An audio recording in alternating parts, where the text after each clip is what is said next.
जाती है, लेकिन आज की शाम ठंडक नहीं दे रही। अभी भी हीट वेव चल रही है, अभी भी लोग परेशान हैं और गर्मी से लोगों की मौत की खबरें सामने आ रही है। आपके पास क्या अपडेट, आपके आसपास कैसा माहौल है इस वक्त? बिल्कुल हार्दिक, ये सही है कि शाम होते ही ठंडक का एहसास होने लगता है, लेकिन आज का जो मौसम है, दिन है, वो बेहद गर्म है। अभी तक गर्म हवाएं चल रही है, यानी अगर कोई बाहर सड़क पर खड़ा होता है तो नीचे से धरती तप रही है और ऊपर से गर्म हवाएं चल रही है, उसको कहीं भी सुकून नहीं है। बात की जाए तो तौलिए या गमछे से अपने जो पसीने रुमाल से साफ करते हुए लोग नज़र आ रहे हैं, क्योंकि कहीं ना कहीं गर्मी उन्हें सता रही है। और ये जिस हिसाब से गर्मी पड़ रही है तो देर रात तक इस प्रकार से गर्म रहने की संभावना है पूरी हवाएं, और जो कूलर पंखे हैं वो पूरी तरह फेल हो चुके हैं। इस गर्मी के आगे एसी को छोड़ दे तो बाकी तमाम जो संसाधन है वो तक फेल हो चुके हैं। बात की जाए अगर राजस्थान में तो टेम्परेचर उसी प्रकार बना हुआ है।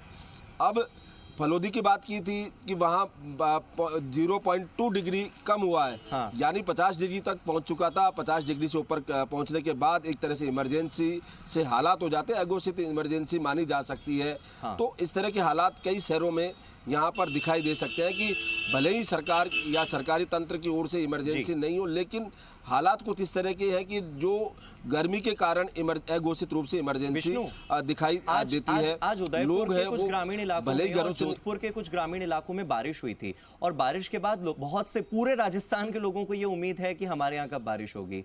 जैसलमेर के लोग पूछ रहे हैं, बाड़मेर के लोग पूछ रहे हैं, चूरू के लोग और नागौर के लोग भी पूछ रहे हैं कि हमारे यहाँ बारिश कब होगी। बारिश कब होगी राजस्थान में?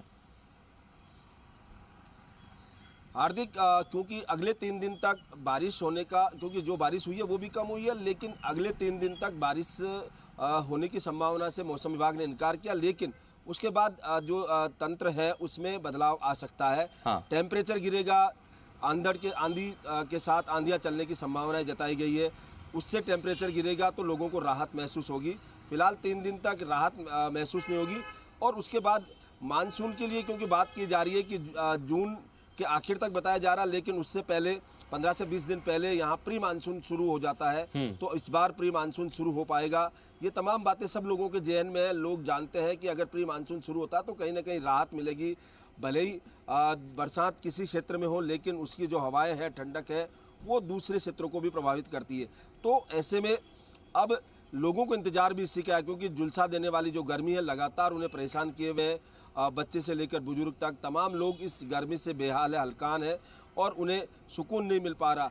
पेड़ की छाया तलाशते हैं, लेकिन वहाँ भी गर्म हवाएं उनका पीछा नहीं छोड़ रही। ये तमाम दृश्य आज दिन भर में भी लगातार दिखाई दिए थे, क्योंकि कहीं ना कहीं लोग इस चिलचिलाती धूप और गर्मी से बचने के लिए पेड़ों की तरफ पहुँचे, जिनको मजबूरी से बाहर निकलना पड़ा, लेकिन उन्हें राहत नहीं मिली।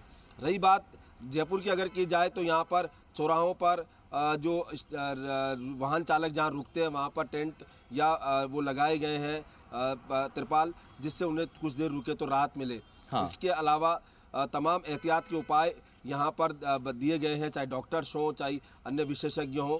तमाम जो लोग हैं उनके जो इस गर्मी से बचने के जो उपाय हैं वो दिए हैं, हीट वेव से बचने के उपाय दिए गए हैं, क्योंकि कहीं ना कहीं लोग बीमार होकर मौत की ओर भी बढ़ रहे हैं। बिल्कुल, तकरीबन 2243 ऐसे मामले सामने आए हैं पूरे राजस्थान में जो हीट स्ट्रोक के शिकार हुए हैं, और अब तक 25 से 26 लोगों की मौत की भी खबर सामने आई है। एग्जैक्ट आंकड़ा नहीं बताया जा सकता, क्योंकि गर्मी से मौत हुई है तो पोस्टमार्टम के बाद ही साफ होता है, लेकिन हालत बहुत खराब है। विष्णु, बहुत बहुत शुक्रिया मेरे साथ जुड़ने के लिए। आप अपना भी ध्यान रखिएगा और